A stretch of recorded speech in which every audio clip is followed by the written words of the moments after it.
Paz do Senhor, meus queridos. Já te perguntaram se você cumpre toda a lei? Eu sei que já te perguntaram, porque me perguntaram. É sobre isso que nós queremos falar. Hoje nós vamos falar de uma lição muito boa, a lição de número 12, que fala: quem ame, cumpre plenamente a lei divina.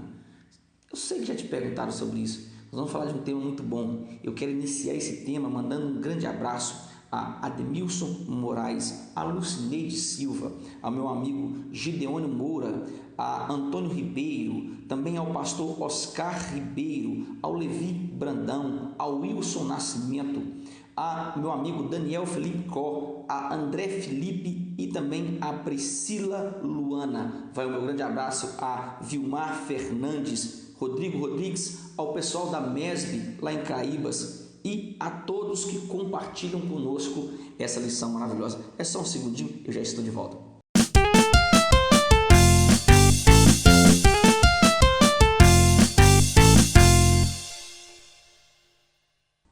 Te falei que era rápido? É só apenas alguns segundos. Queridos, Yahrim Shalom, como é bom estar com vocês em mais uma pré-aula. Hoje, para falar de uma lição muito boa, que é a lição de número 12, que fala o tema: quem ama, cumpre plenamente a lei divina. Nós vamos estudar um pouquinho sobre amor e uma lição excelente. Nós precisamos e devemos estar cheio da presença de Cristo, cheio da presença do Espírito Santo, para falar de um tema muito bom, para falar de um tema muito atual, que é o amor. Quem não ama? Quem nunca amou? É sobre amor que nós queremos falar e sobre a base do Evangelho, que é um tema extremamente cristão. Eu queria que você abrisse comigo a leitura bíblica em classe, que está em Romanos 12, do versículo 8 ao 14, e lesse com a sua sala, entendesse com a sua sala esses versículos. Nós vamos ler tópico a tópico e especificar cada tópico. Ter em cada tópico aqui um momento de relacionamento entre o que eu falo, entre o que você pensa, e anexar dentro da revista. Copie e cole, ou cole e copie, como diz a minha amiga Taine, e leve para a sua sala. Essa introdução é de extrema importância para que a sua sala entenda e se envolva na lição. A introdução diz que nós já estudamos alguns aspectos do fruto das obras da carne e deixamos agora para tratar a respeito do amor em uma única lição. Nessa introdução você vai falar que nós estamos com uma grande obrigação, ou seja, nós pastores, nós líderes em geral, nós estamos com uma grande obrigação para ser falado nessa lição. Essa lição é a base da criação. Essa lição é a base de tudo que vimos e tudo que ouvimos acerca do nosso Deus. Por quê? Pois Ele em si é o amor. É sobre isso que nós estamos tratando. Logo, falar desse tema é justamente ter a obrigação de mostrar o verdadeiro amor de Deus a toda criatura que foi criada, que foi gerado por Ele. Então nós temos aqui, querido, o privilégio de falar de um dos maiores frutos dos quais se originam muitos outros, como a mansidão, como a paciência, como a longanimidade, etc. Ou seja, para você levar para a sala de aula aqui, todos os outros frutos dependem desse fruto que é o amor. Teremos então nessa lição aqui uma importante divisão sobre os frutos e o seu relacionamento, onde a divisão é a seguinte, pela própria revista, pela própria CPAD. Os atributos que tratam do relacionamento meu para com Deus, de Deus para comigo, é amor, paz e alegria. Então trata do nosso relacionamento para com Deus. Os que tratam do relacionamento com o próximo, com o nosso próximo, é longanimidade, benignidade e bondade. Já os que tratam do nosso relacionamento para com o nosso próprio ser é fidelidade, mansidão e domínio próprio. Eu fiquei meio que eu achei meio que desconecto aqui pelo que o pastor Ziel colocou aqui, mas é o que a revista fala e eu não quero entrar em muito detalhe sobre isso. Eu prefiro mudar alguns temas aqui. Para mim, ao que fala do nosso relacionamento para com Deus, de Deus para conosco, entra aqui fidelidade. E Deus, nós somos infiéis e Ele permanece fiel, pois não pode negar a si mesmo. Entra aqui benignidade, que também lá em cima vai ser amor, paz e alegria. Então, só para você ter um relacionamento de que a revista explica. Já o tópico número 1 fala a singularidade do amor ágape. Nesse tópico você vai colocar que a singularidade do amor de Deus é a base para o cristianismo. Sem essa base, nós, os gentis, não teríamos acesso às suas promessas, nós não teríamos acesso a seu amor. Ele tornou isso possível pagando o preço por nossos pecados. Olha que interessante isso aqui, querido. Nós teremos aqui que Ele nos ama por sua própria escolha, é um ato de sua própria vontade. Oséias 11, o versículo 8, parte B, diz assim: está comovido em mim o meu coração, as minhas compaixões a uma se acendem. Olha que profundo. Já o texto de 1 João, o 1 João 1, versículo 9, onde fala que o amor perdoa, ele diz assim: se confessarmos os nossos pecados, e é profundo isso aqui, é íntimo, Ele é fiel e justo para nos perdoar os pecados e nos purificar de toda a injustiça. O amor de Deus aqui, ele não se impõe a ninguém. Isso deve ser colocado na sala de aula. Você tem livre-arbítrio, mas ele não se impõe como Deus. Ele tem em você, como criatura, algo criado que ele pode conquistar, mas ele não conquista, ele não traz você por esforço, não traz você por força, não. Ele não se impõe, o amor de Deus não se impõe a ninguém. Os que vêm a Ele o fazem em resposta ao seu amor. Quando nós olhamos para o Calvário, nós enxergamos o amor de Cristo, então nós respondemos a esse amor. Isso deve ficar claro, querido. Nós teremos aqui predestinação, e isso não pode haver em nosso meio. Quem não demonstra amor ao seu próximo ou a si mesmo, ainda que esteja na igreja, ainda que esteja firmado em Cristo, ele ainda não conheceu o amor divino. Ele não conheceu o amor divino.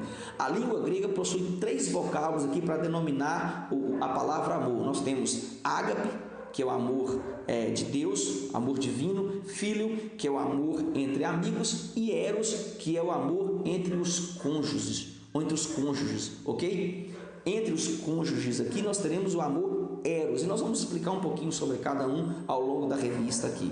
O tópico de número 2 da nossa revista, ele traz o seguinte tema: o amor ágape. Ele vai falar sobre o amor ágape, sobre o amor de Deus. Eu queria que você entendesse o princípio dessa palavra ágape, para depois você explicar realmente o que é o amor ágape. A palavra ágape significa amor abnegado e profundo.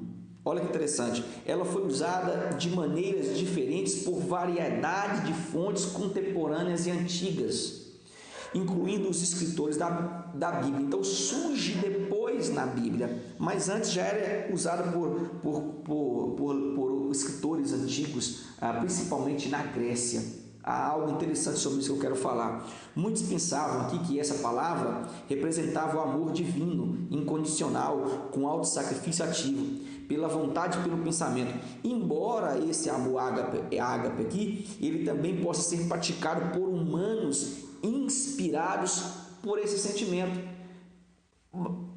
Aqui vai entrar aqui num grau mais inferior. Por quê? Porque, obviamente, em função da imperfeição e das limitações humanas, o ser humano não consegue expressar totalmente. Mas por que você está falando isso, pastor Elias? Querido, qualquer pai, eu vou colocar aqui um termo aqui para você entender aqui, entre aspas, mães, ela dá a vida no literal pelo filho. No literal. Se for possível eu dar o meu coração para o meu filho, eu com certeza faria. Com certeza. Então, entra numa esfera menor? Sim, entra. Por quê? Por causa das limitações humanas. A palavra passa a ser totalmente voltada com o amor de Deus para com os homens pela sua total expressão de amor, entregando o seu único filho para morrer por homens corrompidos pelo pecado. Então Deus expressa um amor totalmente diferente quando ele tem uma sociedade corrompida e ele entrega o seu filho. Já eu, como pai, não teria coragem de entregar o meu filho para morrer em lugar das outras pessoas, mas me entregar por amor ao meu filho, com certeza. É essa a diferença que você deve explicar para a sala de aula. Há um texto muito bom de 1 João, no capítulo 4, o versículo de número 19, que diz assim: Nós amamos porque Ele nos amou primeiro.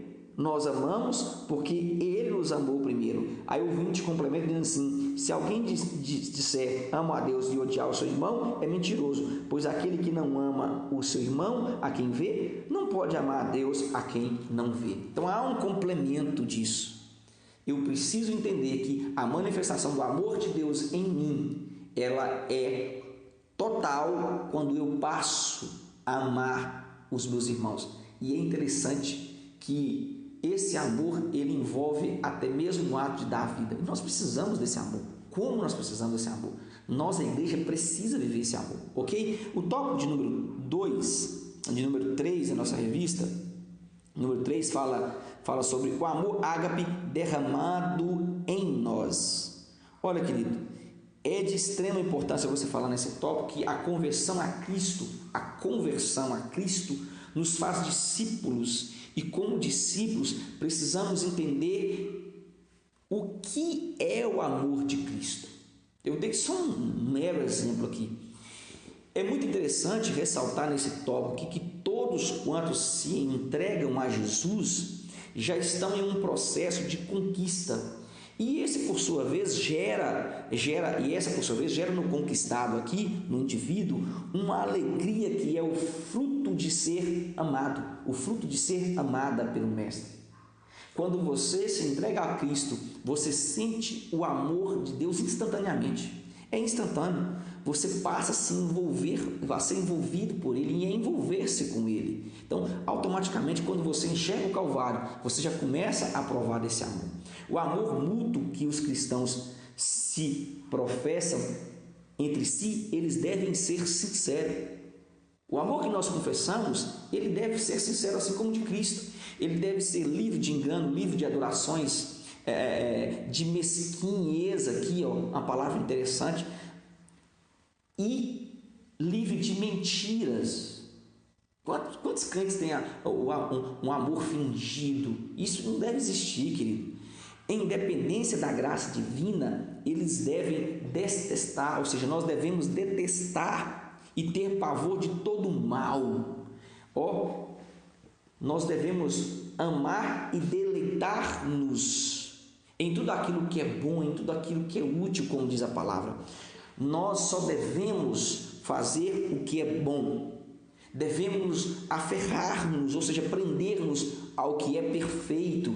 Por que eu estou falando isso? Porque é no Calvário que eu consigo essas coisas, no sacrifício de Cristo, no próprio Cristo que eu entendo isso. É no próprio Cristo.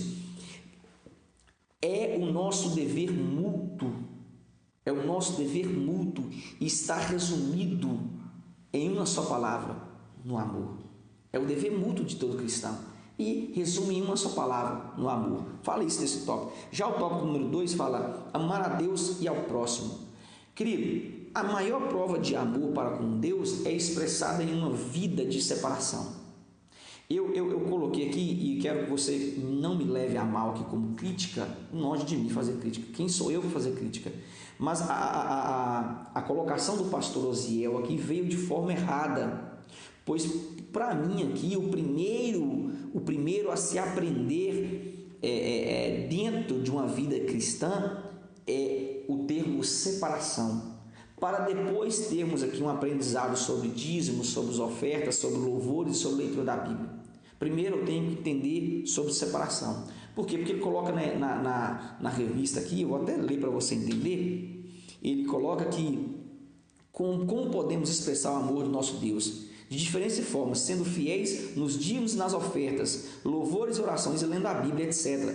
Mas a melhor maneira de expressar nosso amor a Deus é abandonar o pecado e procurar ter uma vida santa. Então, primeiro aqui para mim é ter uma vida santa, porque depois eu aprendo as outras coisas. Então, para mim, vem de forma errada aqui, mas a ordem dos fatores não altera o produto. Chegou no final aqui. Então, a ordem aqui ela é clara e definitiva quanto à vida de consagração, pois quando nós temos uma busca constante, não existe aqui o prazer no pecar. É isso que eu estou colocando para que você entenda. Quando eu coloco a santificação em primeiro lugar, eu não tenho prazer no pecar e eu aprendo as outras coisas. Uma vida de dedicação, ela nos aproxima e gera o amor de Deus e principalmente gera o amor pelo próximo, que é a semelhança de quem me fez. Gera amor pelo próximo, porque também é a semelhança de Deus. Aonde eu acho algo sobre isso na Bíblia? Então vamos para a Bíblia. Quanto a Bíblia não há argumento. Mateus, o capítulo 22, o versículo 36 ao 40 diz assim, olha que interessante, de 36 ao 40, mestre, qual é o grande mandamento na lei? Respondeu-lhe Jesus, amarás ao Senhor teu Deus de todo o teu coração e de toda a tua alma, e todo o teu entendimento, entra entendimento aqui, não é só amar, porque eu vou porque eu amo, não, tem entendimento. E ele prossegue dizendo, o segundo é semelhante a este, amarás o teu próximo como a ti mesmo. Destes 2 mandamentos dependem toda a lei e os profetas. O versículo 40, destes 2 mandamentos dependem toda a lei e os profetas. Nós precisamos levar isso para a sala de aula como entendimento, que o amor de Deus, o amor a Deus, deve haver raciocínio. Ok, querido? O tópico de número 2, do item 2, ele vai falar o seguinte, o amor a si mesmo. E é muito interessante você falar isso, que tem pessoas que passam por esse problema. Há uma grande diferença de amor a si mesmo e o amor narcisista. Por quê? Nós vamos entender o porquê dessa palavra narcisista. O amor a si mesmo é entender-se como ser humano com limitações, com defeitos, entre outros. Já o amor narcisista aqui, pela definição da psicanálise, é o indivíduo que admira exageradamente a sua própria imagem e nutre aqui uma paixão excessiva por si mesmo.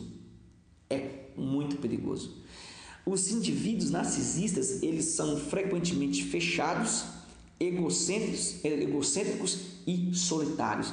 E esse termo narcisista aqui surge de Narciso, lá da Grécia, que ele é uma história da Grécia grega, é muito louco. O grego parece que grego eles andavam o tempo todo fumando maconha, só pode, não dá para entender, porque aqui Narciso, ele foi amaldiçoado por um deus, e aí ele se apaixona por ele mesmo, ele se apaixona pela imagem dele na água, e aí ele morre afogado.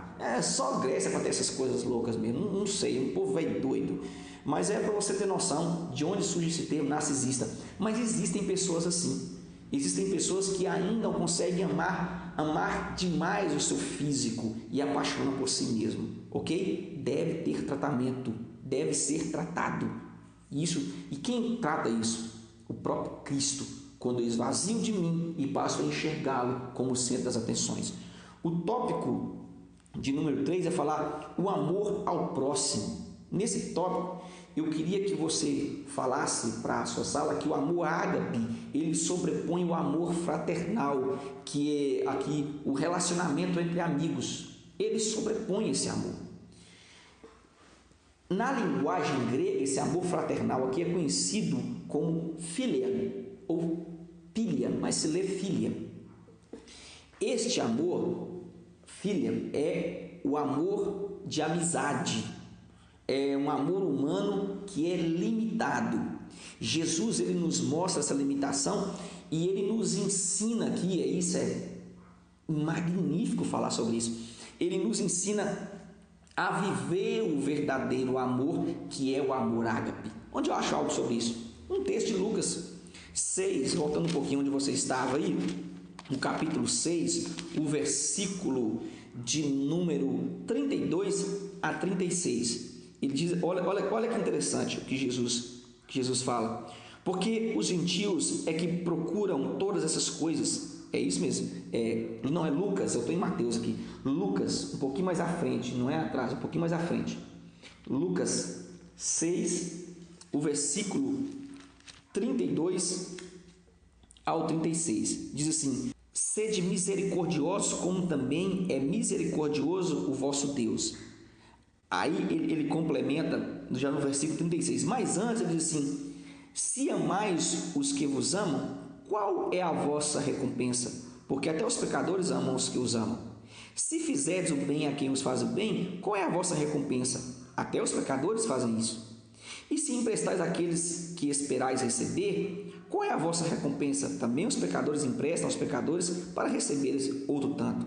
Amai, porém, os vossos inimigos, fazei o bem e emprestai sem esperar nenhuma paga. Será grande o vosso galardão e sereis filhos do Altíssimo, pois ele é benigno até para com os ingratos e maus. Aí no 26 ele diz: sede misericordioso, como também é misericordioso o vosso Pai. Sabe o que ele diz, sede misericordioso? Porque misericordioso é você tomar o lugar de quem está no problema. Não é só você olhar o problema e ajudar. Não, é você sentir o problema. É você entra na palavra que é chamada esplasansomai, que significa tomar o lugar de quem está passando pelo problema. Quando eu vejo um mendigo na rua, eu tomo o lugar dele e vivo aquele momento. Eu vivo o desespero, a angústia. Quando eu vejo a prostituta, eu me coloco no lugar dela com uma vida de podridão e enxergo que aquela alma precisa ser recuperada. Quando eu vejo o ladrão, o assassino, eu não quero matá-lo. Pelo contrário, eu entro na posição em que ele está e vejo que ele precisa ser liberto. E isso na igreja atual não tem acontecido. As pessoas dizem mata, exclui. Nós estamos vendo um povo separado. Mas separados não é para Cristo, é separados do mundo aí fora, das bem-aventuranças que nós precisamos praticar no mundo aí fora, e separados do mundo para não fazer o bem, mas agindo como o mundo. Essa é a grande base desse tópico de número 3. Já no tópico 3 da nossa revista, fala sobre a tutela do amor. Rejeitemos as obras das trevas. Eu queria que você falasse nesse tópico seguinte: quando nós falamos sobre tutela, nós devemos ter em mente alguém maior, alguém de cunho maior, alguém de patente maior que nos protege. O pai que protege o filho, a mãe que protege a filha, que direciona tudo o que iremos fazer. Tudo o que nós elaboramos tem alguém maior por trás. Então, o amor dos pais pelos filhos é um exemplo disso, que é mais tenro, natural do que qualquer outro tipo de relacionamento. Ele é espontâneo aqui e sem ataduras. O que tem que falar, fala. O que tem que corrigir, corrige. Isso é um relacionamento espontâneo, sem ataduras. Amar com zelo a Deus e ao homem, amar com zelo a Deus e ao homem pelo Evangelho, dará diligência ao cristão sábio em todos os seus negócios mundanos para alcançar uma destreza superior. Por quê? Porque agora nós estamos debaixo da tutela do Altíssimo, do bondoso e do amoroso Adonai. Então, quando eu passo a ter um amor com zelo por Deus e ao homem, no sentido aqui do amor ágape com Deus, e o amor entre amigos, eu passo a amá-lo como amigo, eu passo a zelar nos meus cuidados e não quero roubá-lo, não quero tirar, pelo contrário, eu quero acrescentar algo na vida dele, que é a própria vida de Cristo na vida dele. É isso, o relacionamento agora ele é sarado. Deus, ele deve ser servido aqui com o Espírito, sob as influências do Espírito Santo. Ele é honrado com a nossa esperança e confiança nele, especialmente quando nos regozijamos nessa esperança. Qual a esperança? De que somente Ele nos salva. Ele é servido não só quando realizamos sua obra, mas quando sentamos-nos tranquilos e em silêncio, quando somos chamados a sofrer. Sofrer o quê? Sofrer perseguição, sofrer as calúnias, as tentações e abster-nos dessas coisas. Nós sofremos, querido. Nós somos espremidos por Satanás, porque nós não fazemos as mesmas coisas que ele faz, as mesmas coisas que o homem lá fora faz, o homem perdido. Então, quando nós somos chamados a sofrer esse silêncio, Deus ele se realiza conosco e Ele nos abraça e nos envolve como Pai. E isso é magnífico, é tremendo. Já o tópico de número 2, do item 3, fala amor, antídoto contra o pecado. Esse tópico aqui é de extrema importância na nossa vida cristã. Eu queria que você falasse para a sua sala aqui há algo específico para que nós aprendemos nesse tópico. Abra comigo Efésios, o capítulo 5, o versículo de número 18. capítulo 5, 18, diz assim: e então não vos embriagueis com vinho no qual há dissoluções, mas enchei-vos do Espírito. Nós já falamos muito sobre isso aqui, sobre esse encher-vos do Espírito, não embriagar com vinho. Querido, o envolver-se com o Espírito Santo é justamente viver parte do que Deus tem para nós, seus filhos, aqui nessa terra. Quando somos chamados pelo Pai, nós passamos a amar o nosso próximo, passamos a amar o nosso cônjuge, passamos a amar os nossos irmãos. Bem claro para você entender aqui: não traímos, não roubamos, vivemos em completa admoestação em todo o tempo. Por quê? Porque nós entendemos que somos falhos, mas precisamos sempre estar aos pés de Cristo para um novo aprendizado, dia após dia. É magnífico isso aqui, é profundo isso aqui. É Deus que tem que revelar isso mesmo. Olha, os que se regozijam aqui na esperança, eles são pacientes quando são atribulados. A tribulação produz para nós esperança, querido. A tribulação para nós produz perseverança. É isso que nós precisamos entender. Então, os que regozijam na esperança, eles são pacientes quando são atribulados. O inimigo pode nos espremer, pode nos massacrar, pode nos apertar, mas nós somos pacientes, porque nós sabemos em quem nós cremos. Nós sabemos em quem nós estamos fixados, em quem nós fomos fixados, a árvore em que nós estamos fixados. Não devemos ser frios, nem cansar-nos no dever da oração. Não devemos. Pois com ela adquirimos o amor, que é o escudo contra o pecado. É através da oração que eu passo a ter momentos de comunhão com Adonai, momentos de comunhão com o Espírito Santo, e eu passo a amar o meu próximo à medida que eu vou me aproximando do Ruach HaKodesh, à medida que o Ruach HaKodesh me aproxima de Jesus e à medida em que eu aproximo do Todo-Poderoso. Há aqui, querido, nesse sentido, uma busca mútua, uma busca constante em que nós precisamos fazer dia após dia, mortificar a nossa carne. Já o tópico de número 3, ele vai falar: o amor leva à obediência. Nesse tópico, você fala para a sua sala que não só deve haver aqui benignidade para com os amigos e irmãos. Os cristãos, eles não devem albergar ira contra os inimigos. Quantas pessoas dizem assim: eu odeio fulano, eu perdoei fulano, mas é ele lá e eu caio, eu não quero nem ver. Querido, não há perdão sem consentimento mútuo. Por que eu estou falando isso? Porque para você perdoar, você tem que olhar e esquecer no literal de tudo que aconteceu. Você vive uma nova vida, uma nova página. Então, você precisa levar para a sala de aula que nós, como cristãos, não devemos albergar a ira contra os nossos inimigos. É amor falso quando se tem apenas palavras bonitas, enquanto nossos irmãos necessitam provisões reais e nós podemos provê-los e não fazemos. Olha, é amor falso quando eu sei que alguém está necessitando, e ainda que seja o meu inimigo, e eu posso fazer e não faço. Eu não tenho amor, eu não manifestei o amor de Cristo. Jesus, ele disseminou amor a todos quantos o abraçavam, a todos quantos entendiam, até os que não entendiam também foram contagiados pelo amor de Cristo. Escreveu um grande exemplo de amor: Nicodemos, José de Arimateia, homens ricos que estavam Jairo, longe do Evangelho, mas confiaram e viram o amor de Jesus através do testemunho de vida. Leve aqui ainda nesse tópico que devemos dar as boas-vindas aos forasteiros, abençoar e não amaldiçoar.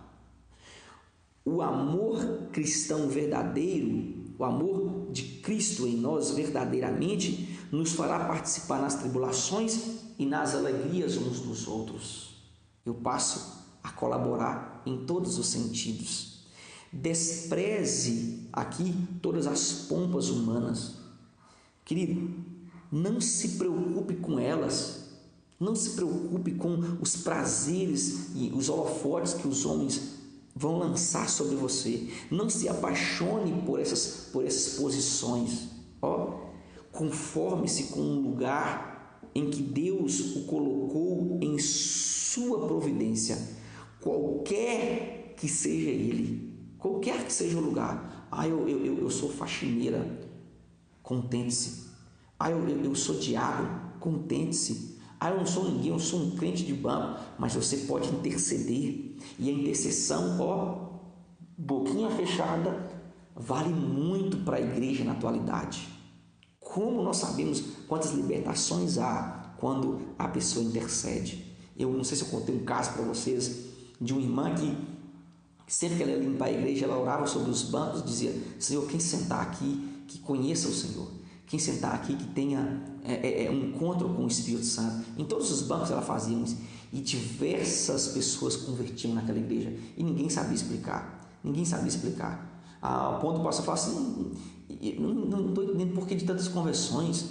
E às vezes eu prego uma palavra que me desanimou, mas não era. Era a irmã que estava orando sobre os bancos e pedindo, intercedendo a Deus, para que a pessoa que chegasse ali fosse impactada pelo Espírito Santo. Existem senhoras caladas no grupo de senhoras que estão orando, pedindo a Deus para que haja conversões, e tem pregadores achando que é ele. Não é você não, bobo. Deixa de besteira. Nós somos apenas instrumentos. Antes de um congresso acontecer, antes das coisas acontecerem, teve pessoas orando e pagando um preço para que almas fossem libertas. E se uma pessoa foi conquistada, vale mais que o mundo inteiro, diz a palavra. Então leve isso. Coloque aqui nesse tópico ainda que nada é mais baixo do que nós, senão o pecado. Não existe nada mais baixo do que nós, do que o pecado. Leve isso. Nunca encontraremos em nossos corações a condescendência para com o próximo enquanto acolhermos aqui a vaidade pessoal. Nós nunca encontraremos. Portanto, esta deve ser esquecida. Olha, querido, as posições, os holofotes, o apego a isso deve ser esquecido, deve ser mortificado, a carne deve ser mortificada. Ser igreja é realmente mostrar a todos o verdadeiro amor ágape. Nessa atualidade tão mesquinha. Quer ser igreja? Faça o bem, ame. A Bíblia diz em João 13, 34, 35: nisto conhecereis que sois os meus discípulos, quando amardes uns aos outros. Quando amardes uns aos outros, todos conhecerão que sois os meus discípulos. Está na hora de despertarmos esse amor ágape no nosso tempo. Não fingido, não com falsidade, mas verdadeiramente buscando de Deus uma consciência cristã e sarada. Eu me despeço de você e até a aula de número 13, já no final da nossa revista. E Shalom e grande beijo no coração.